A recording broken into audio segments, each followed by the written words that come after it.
Okay, we are now going to convene our closed session for January 28th, 2025. Roll call, Madam Secretary? Director Chan? Present. Director Gomez? Here. Director Katz? Present. Director Lewis? Here. Director Odie? Here. Director Smith? Present. President Young? Here. Okay, we have public comment. If there are members of the public online who wish to speak on an agenda or non-agenda item, please use the raise your hand feature in Zoom. Comments will be heard now because we're going into closed session. Are there any commenters online? No online comment? Okay. Are there any in-person cards? I don't have any. Okay, wow. Then we will proceed to convening our closed session, which will be in conference room 8 to discuss closed session agenda items 1 through 3. And we are scheduled for a return at 1:15. Thank you. Okay, good afternoon. Welcome to the regular business meeting for January 28th, 2025 for EBMUD. There weren't any committees this morning, but we will receive a report on the budget workshop under item 13. Can we do roll call, please? Director Chan? Present. Director Gomez? Present. Director Katz? Present. Director Lewis? Present. Director Odie? Here. Director Smith? Present. President Young? Here. Okay, please join me in the Pledge of Allegiance.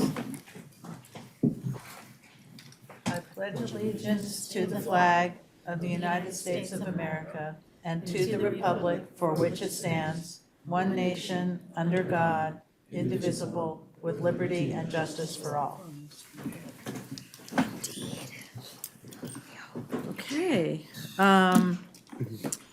we now have some service award announcements. Yes, first we want to share with you employees who've received service awards between October and December 2024. And we have Chad Figman, I think, correct?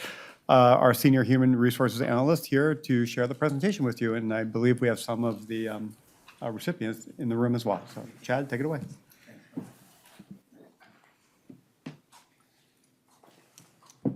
Good afternoon, board, and all those in attendance today. It's my pleasure to present the service award recipients for October through December of 2024.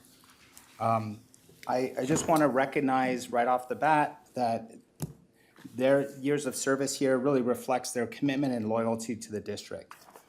Before covering the recipients of the award, I'm going to just touch on the program itself. And so it has 4 elements. We're covering the longevity service awards today, but the employee recognition program also has a peer recognition program. There are local celebrations, and there's also an employee recognition month in the month of March, where there's special recognitions that take place. In terms of the details of the service and retirement awards, every 5 years, employees receive a district pin, a certificate, and a gift. Employees reaching 20 years of service receive a wooden water drop, and then retirees may choose to receive a belt buckle or a buckle emblem placed on a vase. Retirees with 25 or more years of service can choose to receive a wooden plaque. So I'm going to start recognizing the people who have received these awards. I'm going to first call out Sana Garcia, Associate Civil Engineer. She's here in the room. So Sana, if you could please stand up. She has 30 years of service.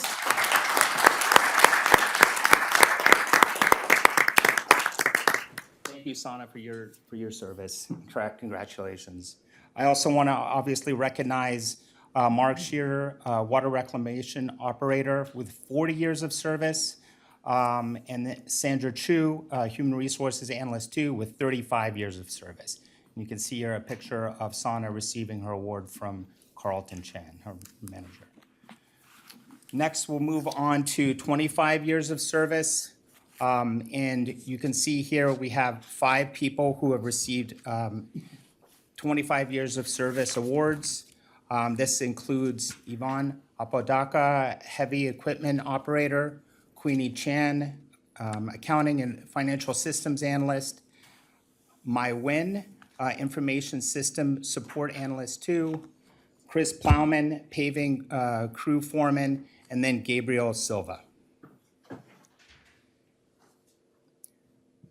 All right, in this picture here, just want to recognize some recipients. These are employees from the accounting division. From left to right, you have Pritibala Kaur with 5 years, Queenie Chan, accounting and financial systems analyst with 25 years, Crystal Zhang, accountant 3 with 20 years, and their supervisors are standing behind them in this picture. All right, moving on to 20 years of service. So we have, or additional people with 20 years of service. We have Theodore Atkinson Jr., water distribution plumber 2, Gina Bellingham, administrative assistant, Charles Bolig, manager of water conservation, Alicia Chakrabarty, manager of wastewater environmental services. And I'm going to take this moment to recognize, I want Alicia and Mark actually to stand up. So Alicia and Mark.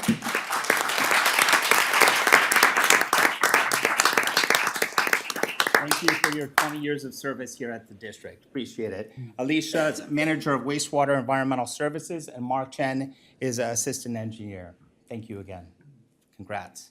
Also, Wendy Ibarra, customer services supervisor, and Teres Kopak, senior software engineer. Okay, and in this slide, you have some people receiving their awards from their manager, Charles Bolig, from Andrew Lee over on the left, Alicia receiving her award from her manager, Amit Matsari, and then finally, Wendy Ibarra receiving her award from her manager, Latrice King. Okay, 20 years, additional 20 years of service here. We have Sue Lima, human resources technician, Alvin Ng, laboratory technician 2, Robert Parsons Jr., electrical technician, Pongsiri Prakya, senior civil engineer, Neil Rivera, network analyst 2, Holly Sexton, ranger naturalist 2, and then Crystal Zhang, accountant 3, and we saw a picture of her earlier. Okay. We also have Orlando Calderon here in the room. So Orlando, if you could please stand up. Thank you. Orlando has served for 15 years, and he's a senior software engineer. Again, thank you for your service.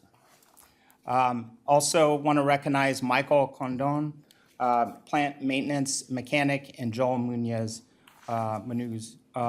maintenance specialist 2.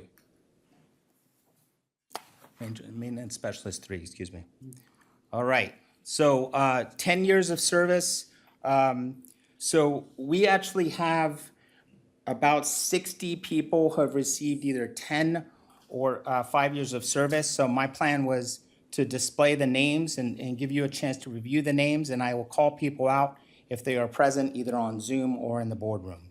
So here is the start of the list for 10 years of service. I'll give you a moment to review that list.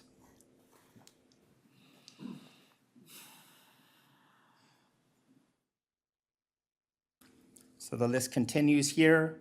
And in this slide, we have Geraldo Gutierrez receiving his award from his supervisor, Tom Canale. Geraldo is a computer operations technician.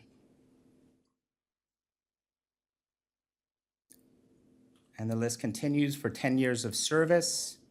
I want to take a moment to recognize Ruth Knopp, So Ruth, if you can stand up and be recognized.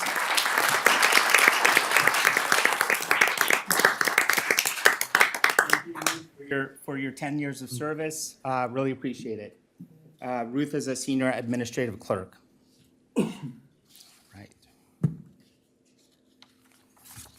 Okay, and the list continues for 10 years of service.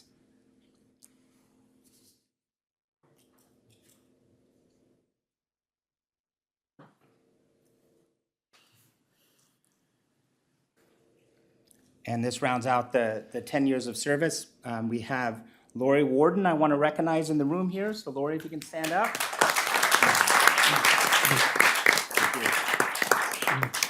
Lori is a senior human resources analyst. Congrats again. We also have some people online I want to recognize.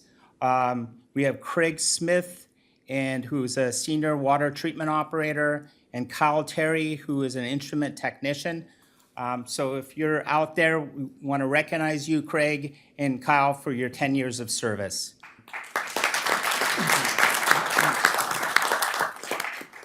Also, just want to call out the additional name there, Randall Saravatka, storekeeper 2. Okay, now we're moving on to 5 years of service. And again, I'll give you a moment to review the list.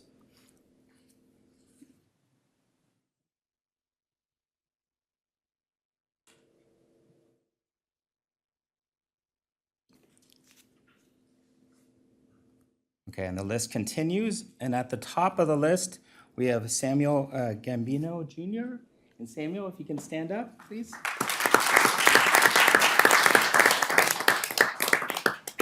Thank you, Samuel, for your 5 years of service. Samuel is an associate civil engineer.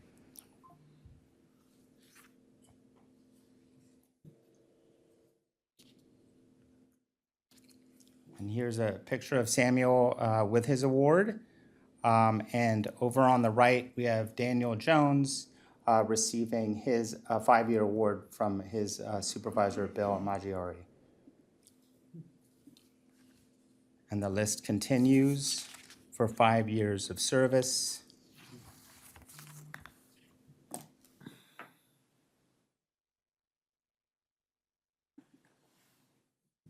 And finally, this rounds out the list for 5 years of service. In the picture there, we have Justin Singh. He is a senior environmental health and safety specialist, and he's receiving his award from his supervisors, Edna Leonard and Dave Woodard.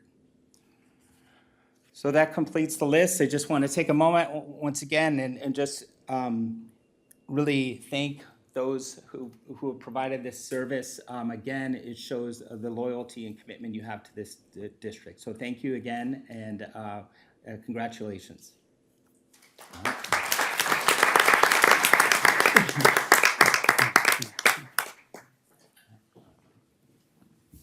Congratulations.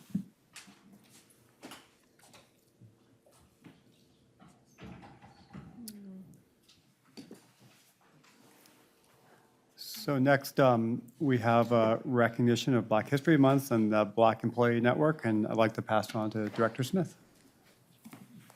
Good afternoon, everyone.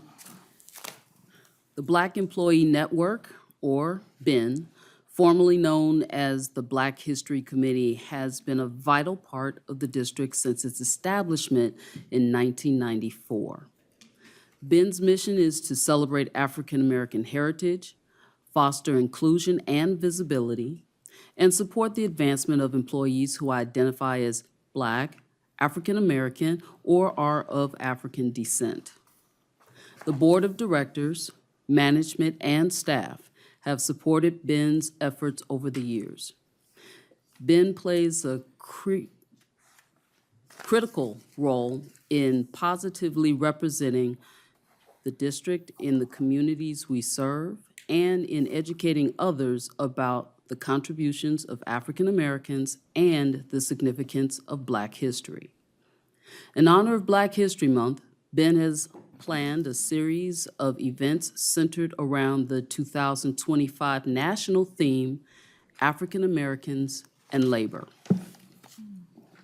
Events kick off on February 4 with breakfast at Adeline at the wastewater treatment plant and a lunchtime panel discussion on African Americans and labor in the administration building, okay, featuring Director Smith as a panelist. I didn't write this. Additional events throughout February include tie-dye at Oakport, a Labor Academy Challenge at Adeline. So you think you can be a plumber, utility labor, paving raker? Come on out, let's see.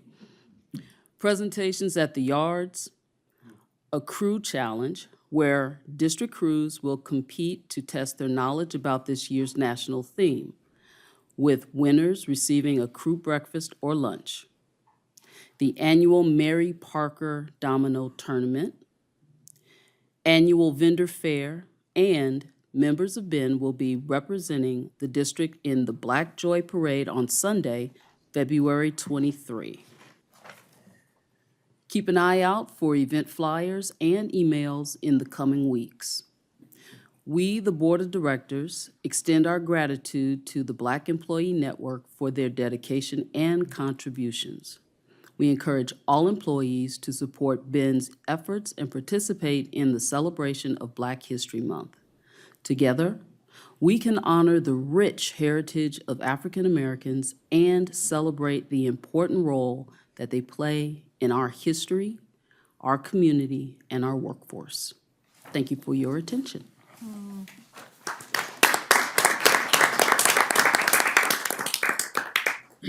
Okay, thank you. That's a lot of events.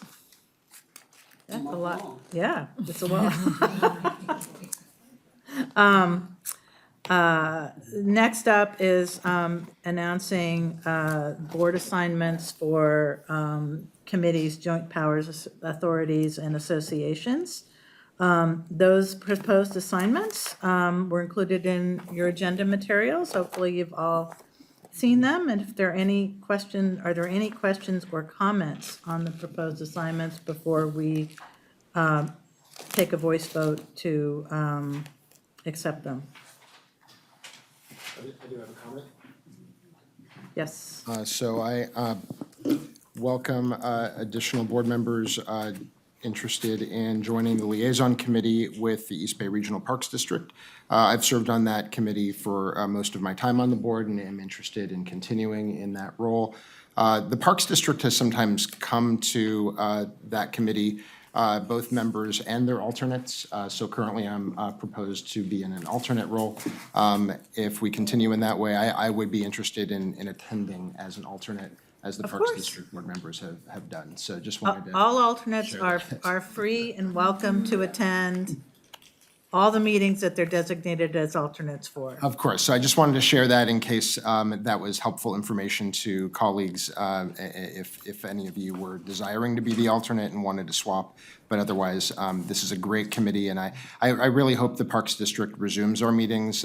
We had some off-agenda meetings at their request, but unfortunately, they haven't been responsive in Yeah, scheduling. there were no meetings in 2024. Yes, and also just a brief comment for information. I think we might have had two regular members designated previously for UMRA, and I don't recall No, it's the always history. been a member and plus alternate, and Director Patterson just always, as an alternate, always chose to attend.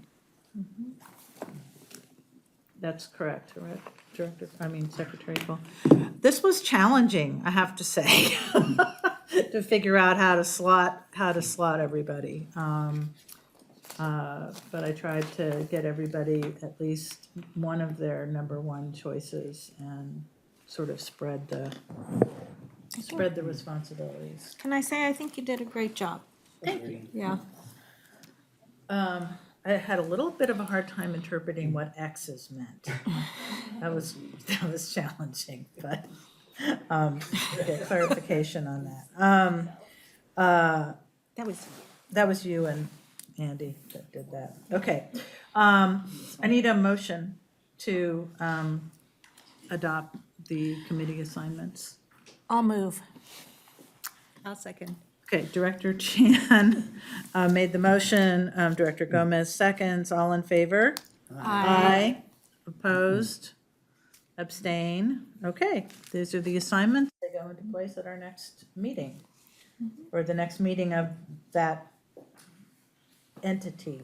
One point of clarification. They are in effect today, so any of the JPA meetings that are happening before our next meeting on the 11th, the representatives have been notified and should plan to attend. Right, And and- specifically, the Freewood meeting, the upcoming And Freewood any meeting. JPA that you are sitting on, you need to file Form 700s for, and if you are ending service on any JPA that were previously on, you also need to file a termination, A leaving office statement. a leaving office statement. So, And you will receive notice from the FPPC and They've been also the sending out JPA notices secretaries. Form 700s Yes. quite prolifically, actually, it seems like. Yeah. And for board members, if you're on a JPA and you have some questions, feel free to reach out to me. Okay, and then later in the agenda, just to note, we are considering, it's here, right? Yes. We're considering a new standing committee with Oakland, and we will make a determination about assignments for that when we get to that item. Okay, there are no announcements from closed session, which means we now, at long last, move on to public comment. If there are members of the public online who wish to speak on agenda or non-agenda items, please use the raise your hand feature in Zoom. Comments on non-agenda items will be heard now, and comments on agenda items will be heard when that item is up for consideration. Madam Secretary, are there any commenters online? We have one. Okay.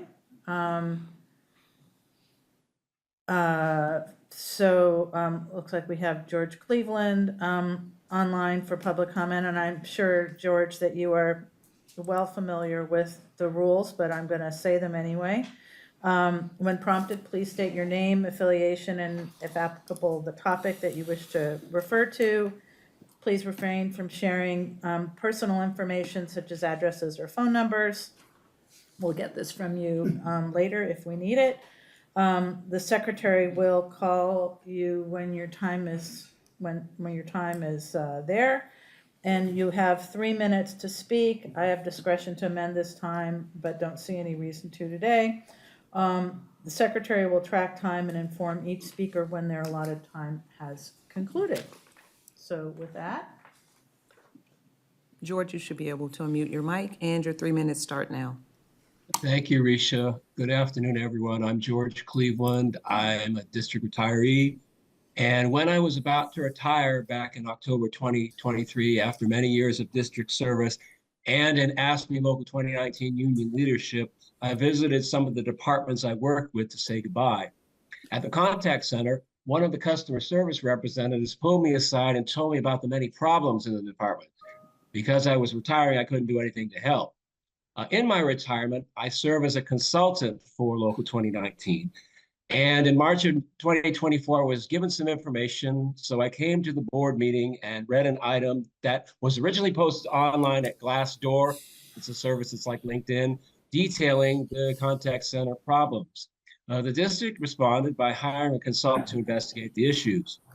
In September of 2024, I visited the board again, having been told that things in the contact center were improving thanks to the district's intervention. 2 weeks ago, I attended the swearing-in ceremony for the new board members. I was quite surprised to be approached by people asking me to speak to the board again about the contact center, as apparently things haven't gotten better but are now worse. I had a couple examples of this. So to my understanding, and we all remember the day of the tsunami warning, we were in our meetings and whatever, and our phones went crazy. My understanding is that the district staff told folks who work at Adeline that they needed to evacuate. I'm told that the contact center management countermanded that order and told their folks that they had to stay at work. I find it very troubling that for an actual event, unlike a drill, management would even consider putting its employees in harm's way. Management actions were irresponsible, dangerous, and reckless. I've been told that contact center morale is at an all-time low. Management, including the department director, seems to recognize this. However, one membership of the leadership team believes that since morale is so low, why not end telecommuting as well and return everybody to the office? The action would be temporary, with the belief being that restoring work from home after removing it would boost morale. This thought process is found in an Outlook calendar memo from October 4th, 2024. I would quote the memo directly, but the person who provided the document is terrified of retaliation. The leadership member who wrote the memo is apparently under investigation. I'm not sure by whom or for what reason, but this member and the member supervisors are friends who used to work together prior to coming to the district.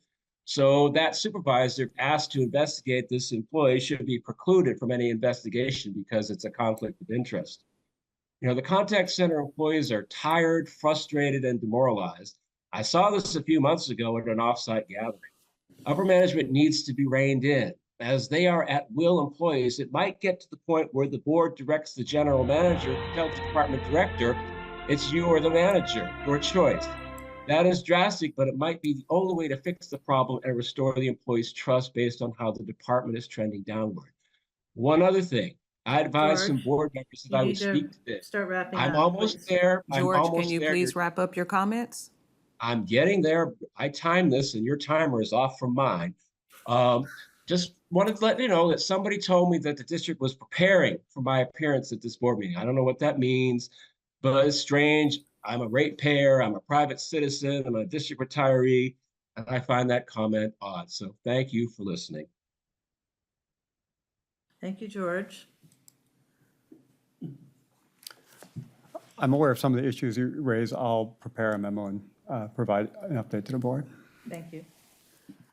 Okay, are there any other, I don't have any cards, no other public comments? No other public comment online. Okay, we will then move on to the consent calendar. President Young, just one note as you move on to consent calendar, but I just want to note on the meeting minutes on page 7, there is an error, and we'll update the minutes to reflect that Director Odie had left the meeting at 3:16 PM and not Director Smith. So before you take a vote on that. Okay. So noting that change, are there any items on the consent calendar that a director would like to pull for further information or separate consideration? Hearing none, can I have a motion to approve the consent calendar?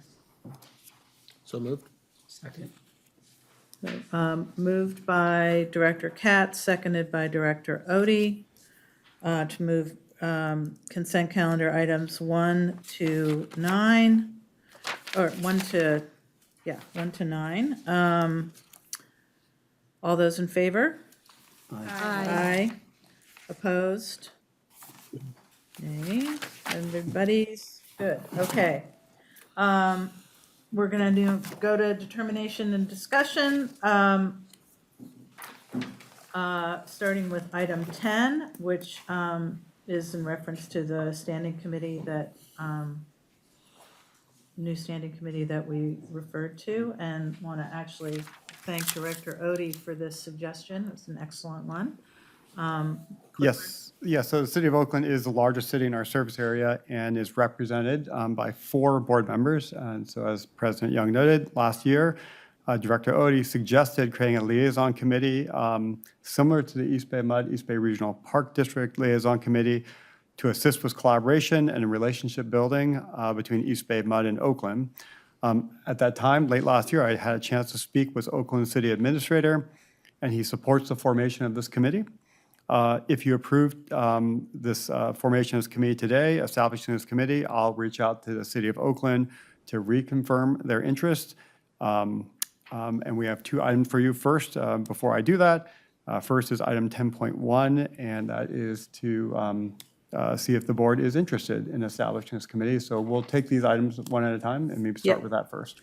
And, each of us has a number, well, most of us, all except Director Lewis, have at least 2 jurisdictions that they represent. Some of us have quite a few more than that.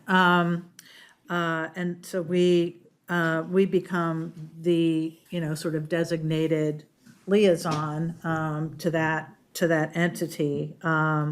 But that's not the case in Oakland. And so it's always been a little amorphous, and Jim had this suggestion, which I think is an excellent one. I don't know if we want to add anything else to it. Sure, just briefly, I mean, when I was on the city council in Alameda, we had these with our school board, with our hospital board, with the East Bay Regional Parks, not with East Bay MUD, interestingly enough.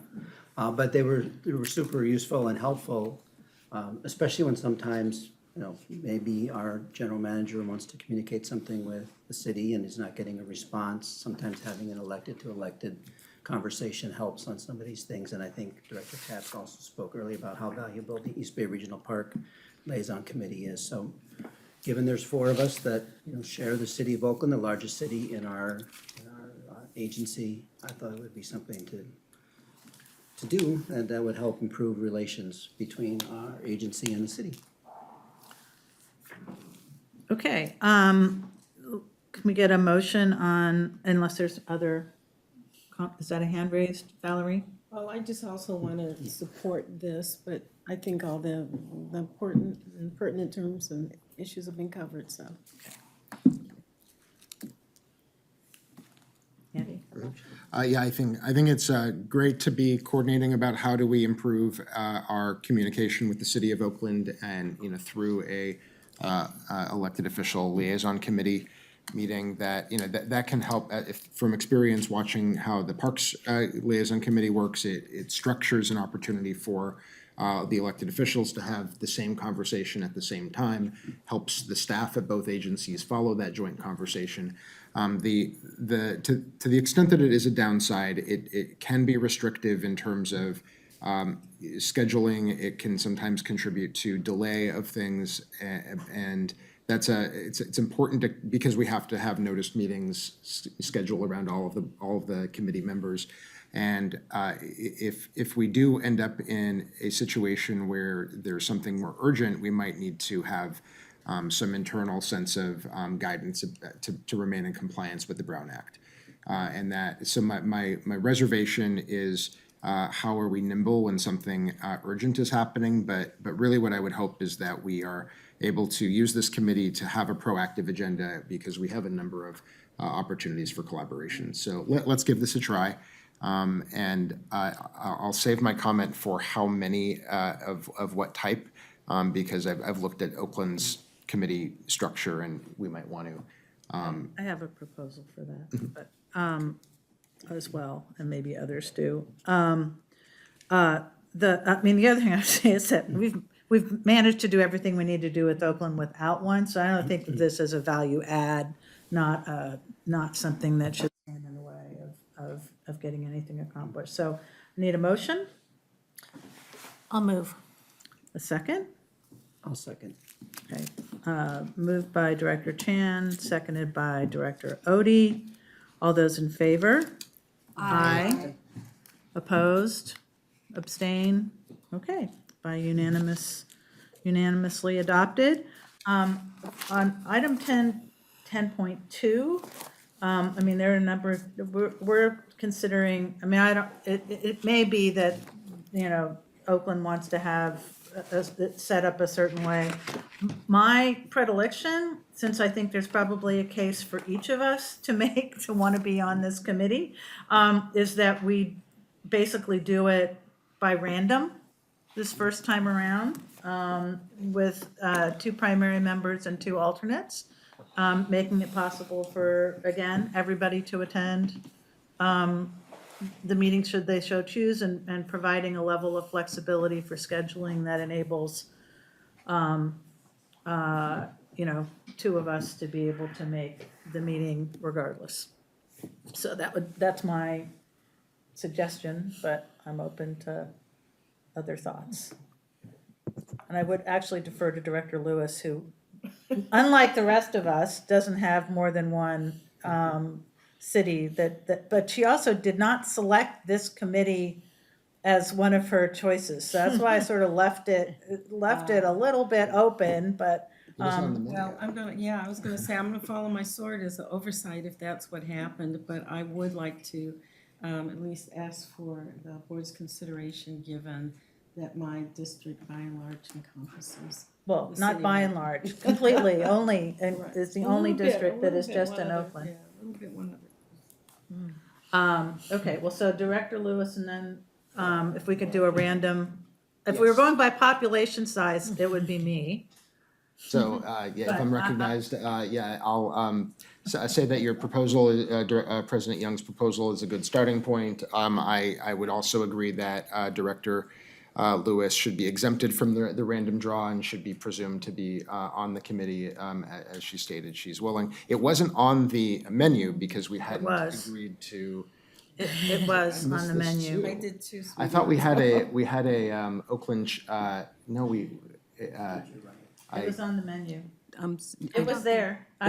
Risha, come please. No, it was not on the menu because it was not a committee, but Director Odie indicated that if the board Oh, but chose you to had it in vote, the spreadsheet that because you- he said if the board voted to form a Okay. committee, All then right. he would be interested. we have, resolved our Mandela effect recollections about this, Well, and, no, I had a matrix that she sent me to look at, and it had. yeah, I think we all, had heard about the concept and were eager to think about it. So, what, four of us couldn't attend, because it would, without creating another, It's a noticed meeting, I think you're wrong about that, actually.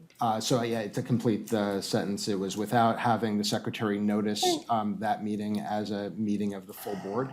And I think we'd want to understand, how, we sometimes have noticed meetings of the full board when we expect, in the abundance of caution, when we think that the full board is going to be present at a, like the party barbecue, we have, provided a notice, but there's substantially no agenda. So, how, we might have to conform some policies, so that it doesn't, count against, expected attendance for board members who are really not on the committee. But if that were to happen, we would need careful coordination with the secretary, because if four board members showed up without the board secretary noting that and noticing it as a full meeting, a full board meeting, then we would have a Brown Act issue. So that's one consideration for having a plan of up to four board members attending. I have noticed that the City of Oakland's committee structures, they have four members and no alternates on nearly all of their committees. So that seems to be how they've presumed to do things. We can propose something else. So that's what I wanted to contribute to the discussion. So we might want to consider a third regular member and an alternate, or the two regular members and an alternate. I don't have a view yet. Okay, so I have an alternative to propose, other than Director Lewis being on it, is that we hold consideration of how many members there are until we have the go with the City of Oakland, and we bring it back to another board meeting.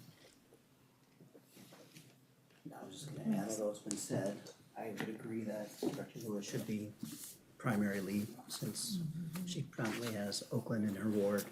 But I like the idea of three, because it's a smaller subset. And I think Oakland would have the same Brown Act issues if they had four, because their committees, I think, are functioning committees within the city, not liaison committees that you're talking about, right? Right. They have a 9-member council, because the okay. mayor's, four is not a majority of the 8 non-mayor Should I- members. That's true. Okay. But I don't think it's not a decision-making body. It's an advisory committee. So I don't think it conforms probably to the, you wouldn't want to have 4 council members and 3 board, Right. let's just hold off until Clifford can have the conversation with, again, with the city administrator and I can come back and report to the board. figure out what their proposal is for which of their staff should participate as well, to support it, because it's obviously a lot of public works issues, but there's also some other issues related to fire, related to watershed I mean, there's an array of issues, not just water service. Or water and wastewater service, they're also one of they're the largest entity in the joint settlement agreement, or the consent decree, sorry. So do we need a motion? No, I think we're just tabling consideration of item 10.2 for a couple of weeks from now, with, I think, the understanding that Director Lewis will be one of the members on the committee, should it be formally established, or formally agreed to by the city of Oakland, Okay, thank you very much. which could take a minute, probably. Okay. Let me move on to the next item. This is consideration of increasing the board of directors' salary. This was carried over from the last board meeting. And just a reminder, back in 2014, the board had directed staff to bring back annually board consideration of a review of their compensation. And also as a reminder, the MUD Act authorizes an increase in the director's salary of not more than 5% for each calendar year following the effective date of the last adjustment. And the board last voted to increase this compensation back in January 2024, and the increase was 5%. At this point, I'll hand it back to President Young. Just for point of further context, we had previously not given ourselves increases in prior years due to ongoing negotiations, and our practice has been to wait until labor negotiations have concluded, so that we're not giving ourselves a bigger raise than we end up giving our employees. And so I'll leave that as context and open it up to the floor for discussion or a motion. Andy? So I think that makes sense if we would normally be looking prospectively.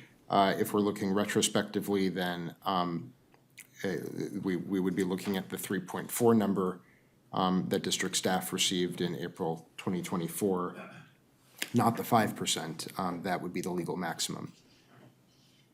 So I've lost track of about, I'm trying to recall what were the components when we acted last time. We gave ourselves a 5% increase in April 2024 after no increase in 2023, at least. Well, there was a couple of years. There was a couple of years where you didn't give an increase, and then because it was based on the effective date in 1 year, you considered increases for multiple years. So sort of the 5% last year was sort of a catch-up increase. Not quite to catch up. There was another year where you had to catch up. Last year was 5%, matching what the employees received. Well, employees received more.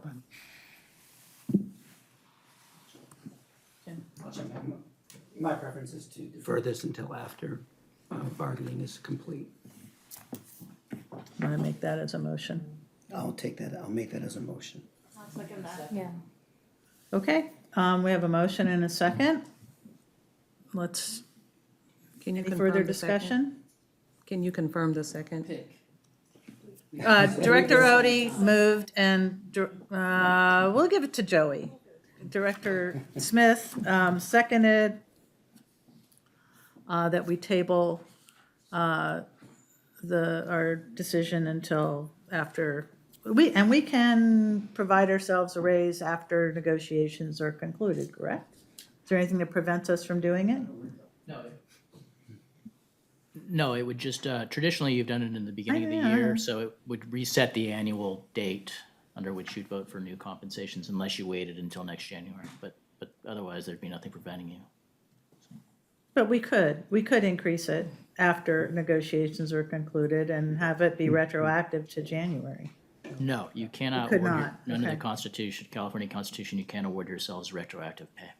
Okay, so, but we can, oh, that's right, I remember that because that came up as an issue. But we could, that we would have to reset the date for the next raise after that. Well, under the MUD Act, you can only give yourselves an increase effective 1 year, a 1 year increase. Right. And it's effective from the date of the last increase. So last year, the effective date was February 1st. This year, it would have been February 1st.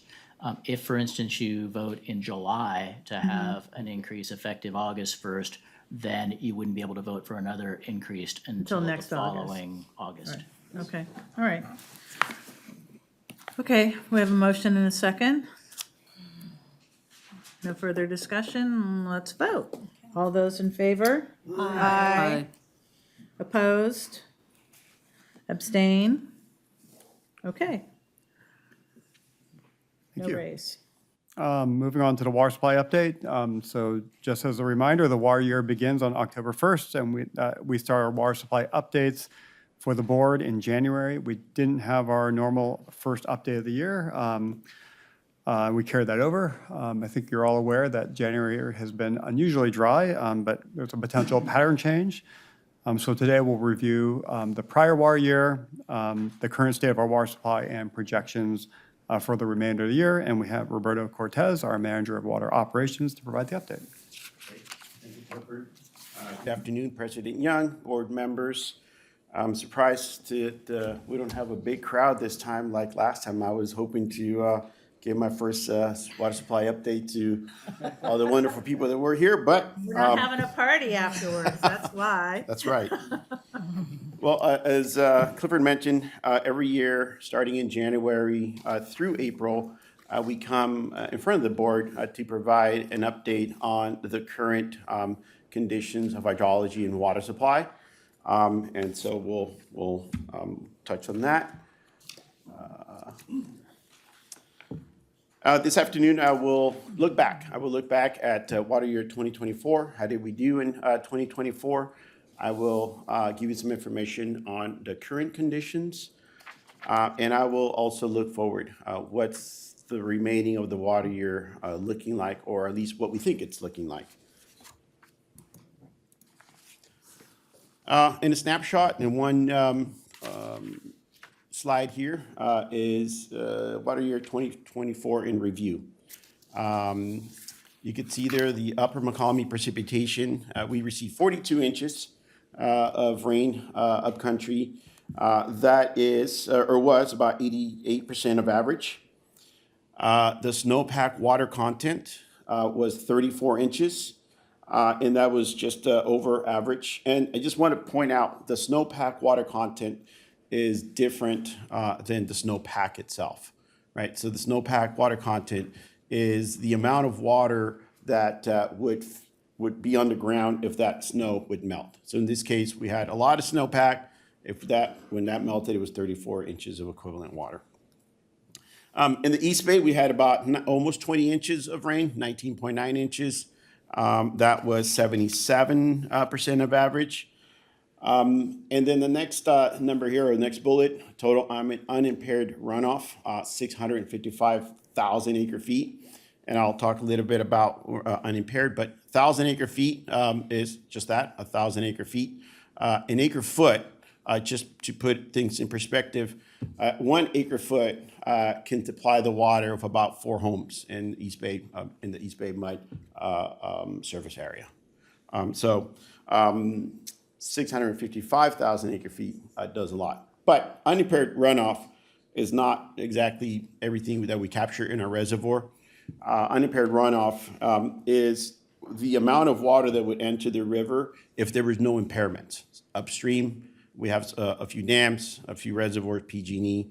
They impair the flow, the natural flow into the river.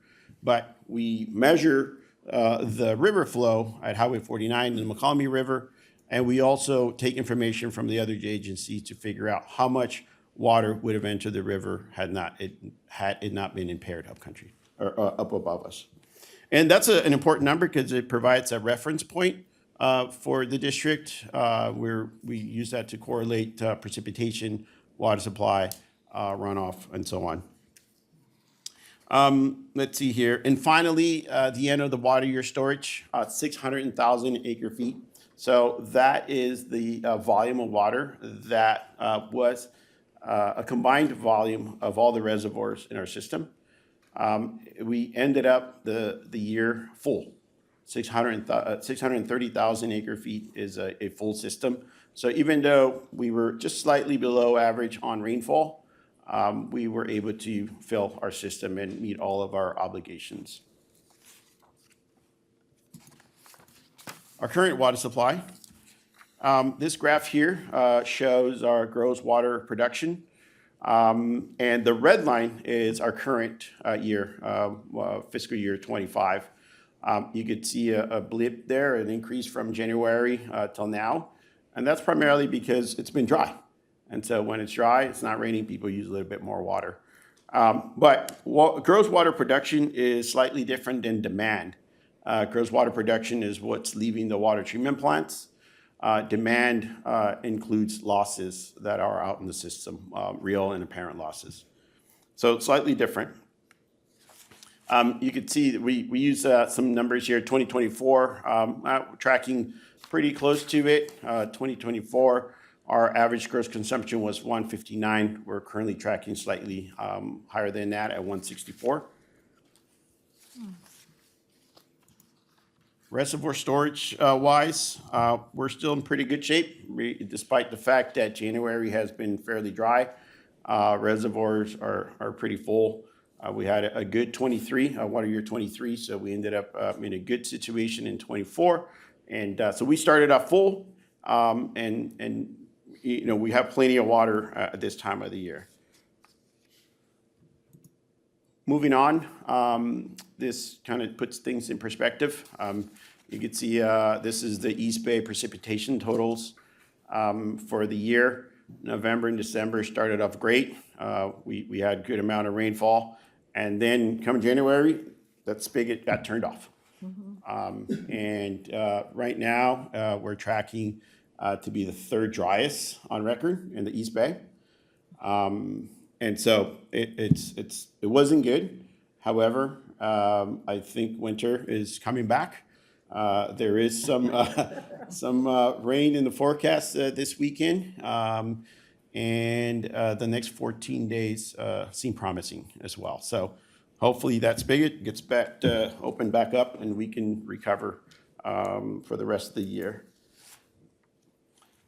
So that was the East Bay. This is upcountry. Same story, started off pretty good in November and December. January fizzled out, but we are seeing some activity in the works, and so that should help us out. We included this map. This is the McCalmy watershed outlined in red. What we've identified here is 4 areas of interest. These 4 areas or locations, Tiger Creek, Caples Lake, Salt Springs Reservoir, and Calaveras Big Trees. These are reference points. There's instrumentation up there that we use to determine how much rain, how much snow water content we're seeing in the watershed. And we use that to calculate runoff and eventual water supply, storage, and so on. But haven't seen this in a while, and for our new members, kind of give you an illustration of where things are up there. Snowpack, Caples Lake, elevation 8,000 feet. The red line here is our current water year snow levels. As you can see, we were starting off well and then just fizzled out. Again, we hope to turn it around over the next couple of weeks and beyond. But right now, we are about 40 inches of snow depth, which is only 72% of average. And we've included some other years there, water year 24, as you can see in green. We did also start a little slow and picked it up. So we hope to see the same this year. What does the state look like? Well, no different than how we look like. This is the northern part of the Sierra, the central, and the south. And, you know, they're seeing the same conditions we are seeing, less snowfall in general. Snowpack equivalent 66% of normal. So again, hopefully with the storms that are coming, we can pick that up. This is a lot of information here. This is a NOAA 3-month outlook, a precipitation outlook. I try to summarize it into 3 categories, really: above normal, below, above at chances, equal chances, and below. As you can see, most of California is in equal chances, which means that NOAA is forecasting that over the next 3 months, we're going to be at average amount of precipitation. So even though January was dry, there is some promising news in the horizon. This graph here is our projections for the remaining of the year. There's a lot of information here. You'll see some numbers and some lines, the blue, green, and red. The red being 90% exceedance, a dry condition. What does that? That means that 9 years out of 10, we're going to see as much as that rainfall amounts, if not more. So it's very common, right? It's a common occurrence. We're going to see it quite often. The 10% exceedance is the opposite. It means that it's fairly wet, and it occurs 1 out of every 10 years. So we're trending not so great, right? Because January was dry. Hopefully with the rain that we have and the snowfall that we have, this takes a turn, and we can start to see a higher projected rainfall for the year. And that higher projection of rainfall equates to how much storage we're going to have at the end of the water year.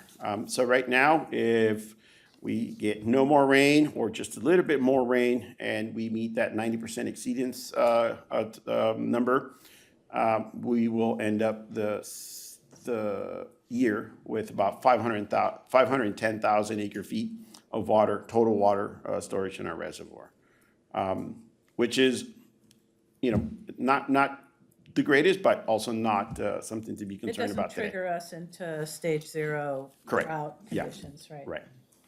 Now, if we start to see more rainfall, more snowfall, and we start to approach even the average, right, conditions, then you can start to see that we would end up with the full system at the end of the year. Could you, in future slides, put that little dotted line for at where our trigger point is on storage at the end of September for, triggering drought? Supplemental discussion? supply or some sort of. Yeah. I mean, I think it's just down below where the 510 acre, it's Yeah. close. It's is it 450? We changed, I think it's 475 right now. 475? Okay. Great, yep. Sorry. Okay, well, Quick question. I think April had her hand up first. Well, it's okay. Right? Okay, my question is super quick. All right, hey, nice to see you again. nice to see you. I just wanted to know, let's just say worst case scenario, we don't get any rain for the rest of the year. Does that trigger a drought in 2026 or 2027? That's really too early to tell. I mean, as you can see that if we don't get much more rain than we have today, we still will have about 510,000 acre feet of water in our reservoirs come end of September. And then the next winter might be a wet winter, and we Right, recover now I'm just completely. saying this year, I'm just looking at this year. No. No, The that's that 2026 is, 475. It's the- 2026 Highly should unlikely be that we fine. would Okay. end up in that situation. That Thank you. 475 storage number is the Yeah. trigger. point. But if you're talking about 2026, so for 2025, this year, Right. no. But for, Yes. if this coming winter of 2025, if that's also dry, then the following year in 2026, there's that potential that we would be in drought conditions. But again, as you saw from what Roberto presented, it doesn't take much for us to refill our system. If we get an average year, you can refill the system in most cases. Thank you. Andy? So I'm comparing the production slide on page 6, where I see, that October was really the month where production, dropped from a summer level, to a fall level. And that's what we see in October. But then I look over and see a really big drop back on slide 16 in October. That's that doesn't look like a summer drop. So I'm wondering, did we have a unique need for releases on the lower McCollum then? What is going on in our storage situation during October of '24? Let me go to that slide, just so that everybody can see it. Talking about this slide? Yes, yeah. So over in October of '24, we have a pretty big drop, and I am wondering what the relative importance is of water production, which is a big reason why we lose storage, and releases down the river, and what or any other factors The that. primary reason is that we have to meet U.S. Army Corps of Engineers mandates to be within flood control levels, primarily at Comanche. So we're releasing a good amount of water to get to those target levels in preparation for potentially a lot of rain, a lot of snow in the winter timeframe. So to avoid a spill. Primarily to control any sort of unplanned releases down the river. So, So for impulse. for every year, I mean, as long as we have a fuller system, the Army Corps engineers, in the September timeframe, we have to start making space and then reach the maximum capacity in the beginning of November. And as Dave mentioned, you mentioned pulse releases. Part of it, a small part of this is releases, pulse flows for fisheries reasons. And I used the word spill, and I think you corrected me. What's the proper use of the word of that word? Releases, planned releases down the river. Spills would be over the spillway. Okay. And at that point, that's not controlled. Right, I mean, 600 is sort of the magic number, right? That's our reservation number that we can. The actual reservation we need is 200,000 acre feet of upcountry. What you're seeing here is total system storage. That factors in what we have locally as well. But when you look upcountry, we have to have 200,000 acre feet. There's some details on how much we have to have and how much PG&E has to have, depending on the time of year. But 200,000 is a simple number to think of. So, slide 16 is overall good news in a literal dry January. And what I think would be important to monitor would be the extent that the rest of the state experiences, drought conditions that might lead to a messaging gap between our actual situation and where the state's messaging and shortage situations could lie. So I think monitoring that over the next month or two would be, where I think we would continue to pay attention to this, but also need to pay attention to how are we a good actor within the state's water community. Okay, thank you, Roberto. And finally, at your places is the Speakers Bureau. And President Young, if you don't mind, just for a minute before you go into committee reports, but just recognizing that while all the committee assignments are in the board packet, there are probably some people online that might not have access to it. So I just thought I'd share quickly who are on each of the committees. Certainly. So for the Planning Committee, the chair is Director Chan, and Director Gomez and Director Lewis are on the committee. For Legislative Human Resources, Director Gomez is the chair, with Director Odie and Director Smith on the committee. For Finance Administration, Director Katz is the chair, with Director Lewis and Director Odie on the committee. And finally, for Sustainability, we have Director Smith as the chair, with Director Gomez and Director Katz. Thank you. And Retirement Committee remains unchanged. Yeah, there are other. Retirement Committee remains unchanged with President Young and Director Chan. Dura as well, right? And Dura Durwa, as well, yeah. I think that covers all the committees that are regularly meet. Okay, we will now move on to committee reports. The Planning Committee meeting notes were provided in the packets. We had a board workshop this morning that started at 8:30. We're all, I think, probably a little punchy at this point. Started at 8:30 this morning for most of us. We reviewed the last year's budget, or the budget, 2-year budget cycle that we're currently in, as well as looked at what's coming ahead, which includes being more mindful of the debt that we issue and being more strategic about the criteria that we use to assign to our capital projects, recognizing that we still have major infrastructure investments to do, both on the water side and the wastewater side, that will require us to raise rates, and that our task at hand is to, we will be reviewing what we learned today in March, and going out to the public in as, various forums. And for those of you that may want to get a budget presentation that are listening online, please contact Risha Cole, Secretary of the Board. We'll try to accommodate as many of those requests as we can. And our next budget workshop is at the end of March, at our second March meeting. And I think that's all I have to say about that, unless others have something to add. It was a very well-prepared and well-executed workshop.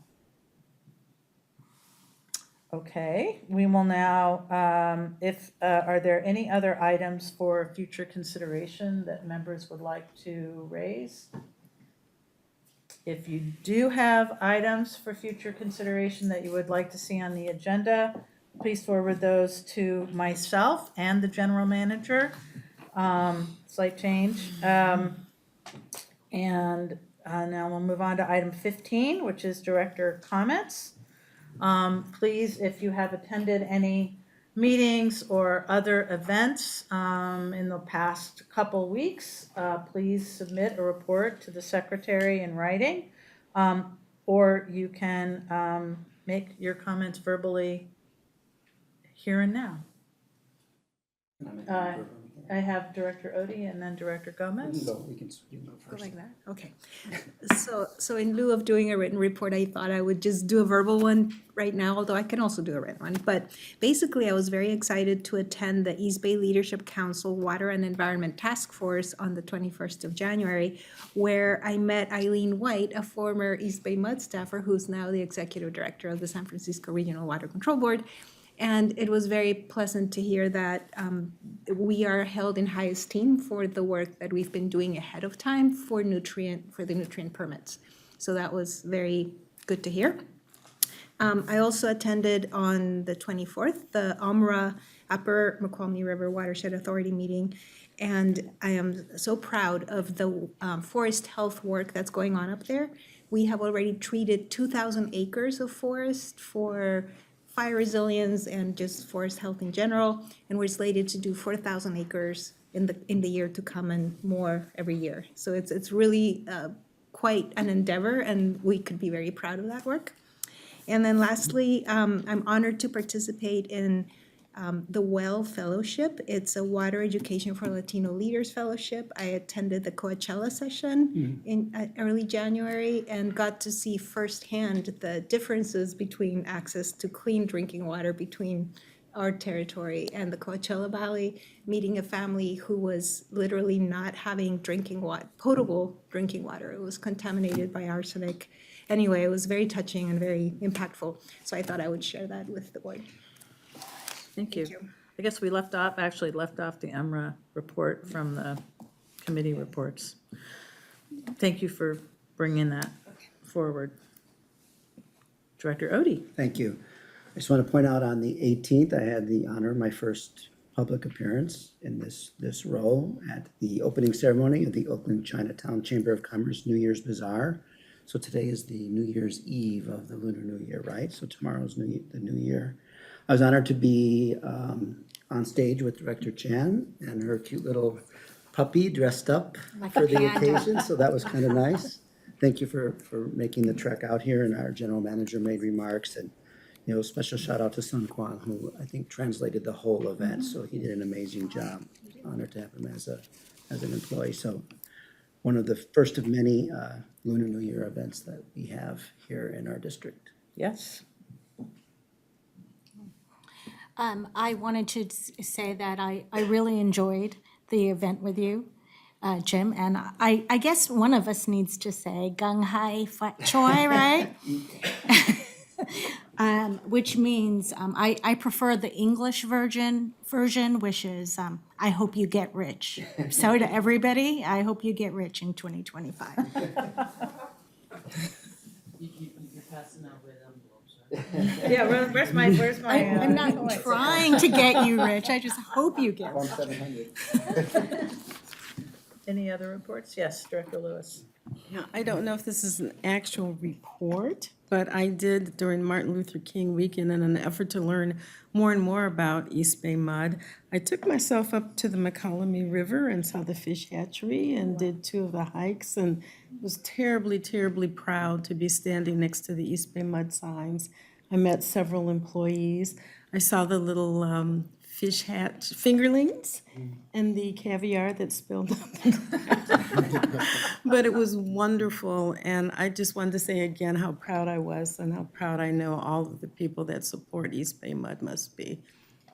Have all of you been up now to the, yeah, Jim, you gotta go. We're working on it. Okay. Any other reports? We had our retirement board meeting last week. Nothing too significant to report from that. The agenda's available online. And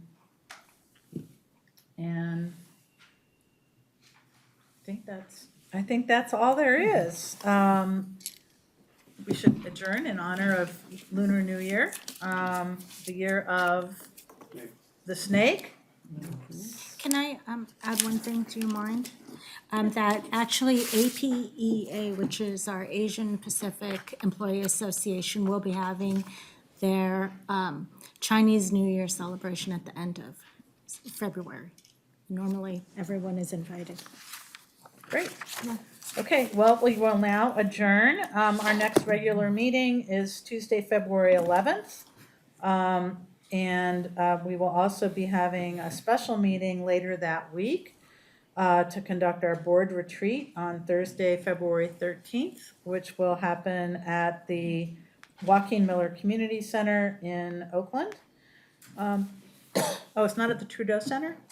No. Ah, okay, so it's at that's Nearby. down the road.